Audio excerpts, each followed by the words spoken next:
I need a timeline for this. For fuck's sake.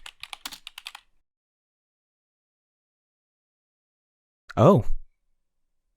Hello.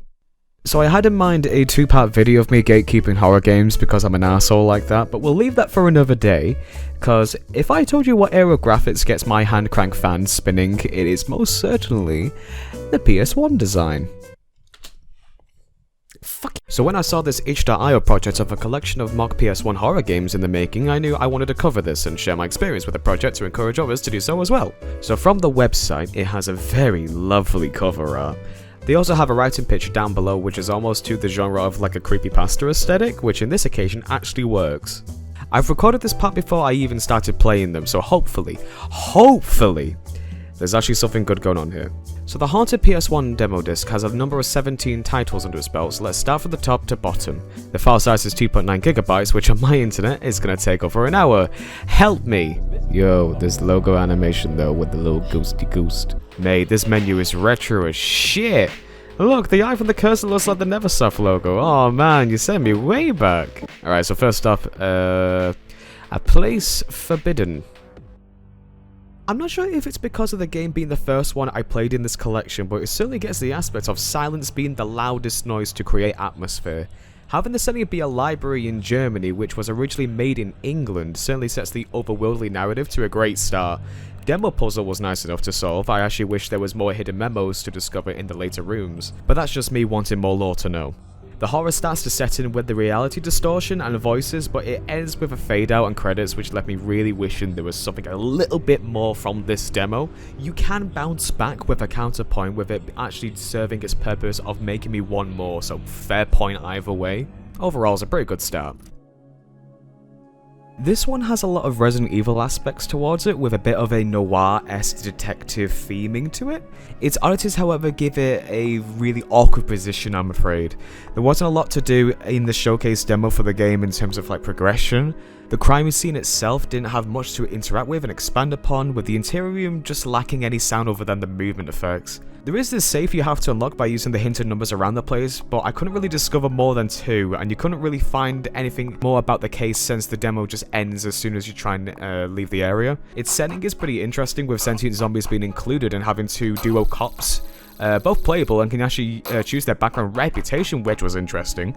The aspects on the Black Widow background and the mechanics for a seduction interruption trope in the controls menu suggests a more adult theming on this one, which you can sort of tell by the human protagonist design. It's fine and all, but I think the game would actually work better with a less cartoonish and more Resi 2 or Dino Crisis realism to the model design. Also, there was a few obvious bugs on this one if I'm gonna be an ass like that, but I'm sure the developers already know about this. Oh, loud, this game! So the whole premise is an open level RPG aspect, with a clockwork overlord god running everything around here, with his divine order keeping everything faithful to his cause. You assign yourself as either a righteous paladin to his cause, bringing justice to the heretics, or a renowned scribe to bring the word of their god to the mind of others, which are physical and mental build respectively. Jesus Christ though, once you leave the temple it's absolutely beautiful! The emphasis on the red overhaul and architecture with the music fitting the game so intertwined, I was immediately hooked. The NPCs in this game look fantastic, and I love all the little details like the ghost woman having chime bells playing while in her presence so you know she's around while exploring. Or how the skeleton spirits are quietly whispering as you pass by them.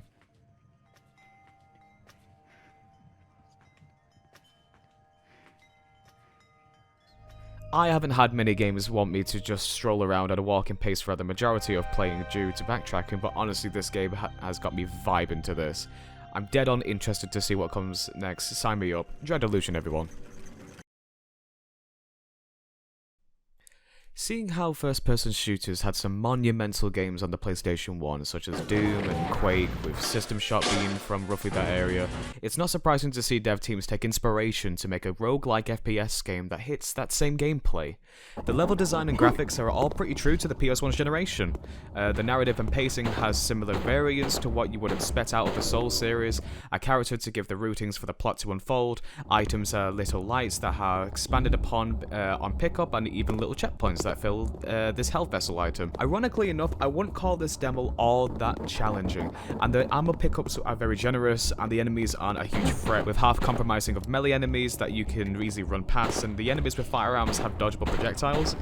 Although I did have a great self-spook from seeing the enemy's shadow on the wall, which I mistook was mine, but turned around and had this dude straight up in front of me. The weapons are fun to handle, but the sensitivity for me personally was a bit too high, but I got used to it.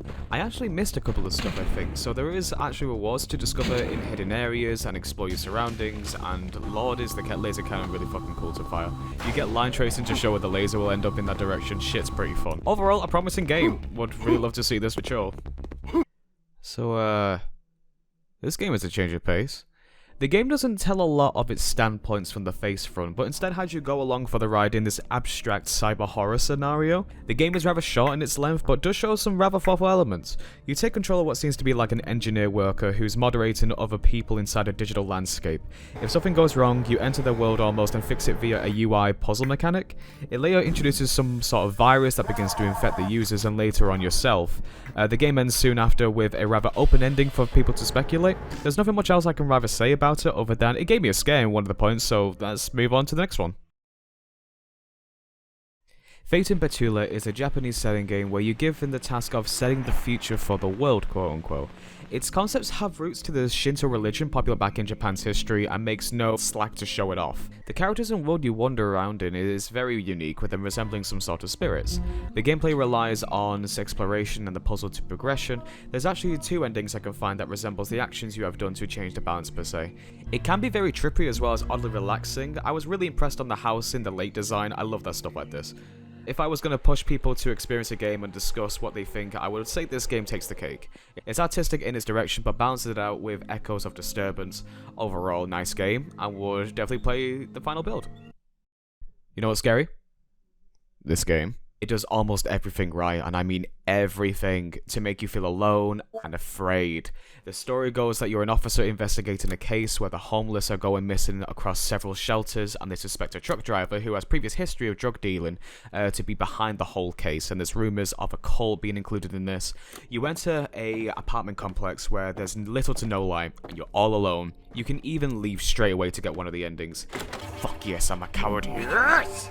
There's a letter around the place detailing that the cult is actually very dangerous and prevents any members from leaving. One of the members smuggles a Glock, but states it's too late for them and leaves it to you.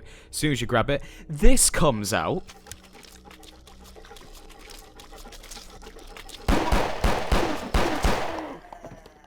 I genuinely screamed and panic shot the thing till it died, and I realised this game has me hooked. The complex is cramped and claustrophobic. Oh, you goddamn fucking disc. The complex is cramped and claustrophobic, and you can see that I was edging around every corner and taking slow steps around the place. I even preferred not to explore due to my limited ammo and me wanting to solve the mystery and get the fuck out of there ASAP. It dropped so many good setups for scares, but most of them was out of my own paranoia. It even had it so I had to drop my guard and put my gun away to interact with objects, which was very clever to add some more vulnerability when you think it's safe, and I was half expecting something to drop down when I start searching rooms. Anyway, I found out some stuff and I decided to tail out there. The ending I felt was satisfying enough for me, not learning the full story inside, but glad I made it out there safe, physically anyway. All in all, defo keep an eye on this game, it's great.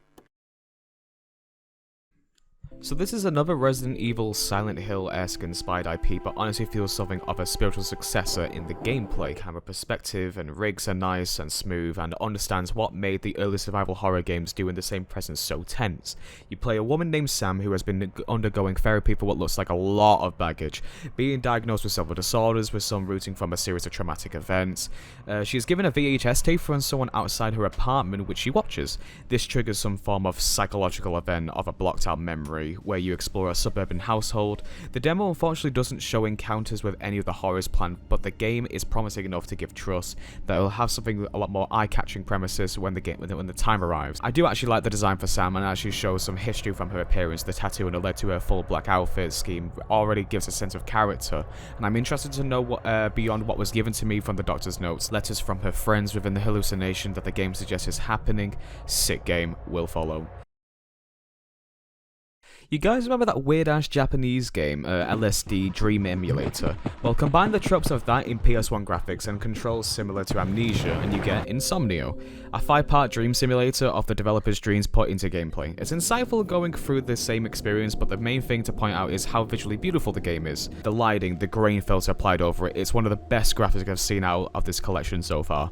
The game is solid enough to be a standalone, however, I do wish it had more game time than the episodic pacing presents. It is what you expect out of a dream retelling games, so I hope if a final release is made that there's more than what's actually presented. It looks fantastic though.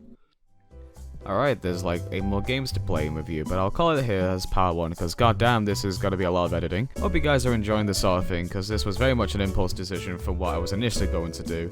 To end off today's video, I had my friend previously named Snifflines Bang Lines accidentally recorded on a Discord call while I was playing, and this is what I got. Do you think I would be rated like 2 stars on Yelp if I was known for telling customers you have a penis, so you can't come in? I don't think I would be that frowned upon, to be honest. Alright, so I'll see you soon. Bye bye. Bye bye. Mwah.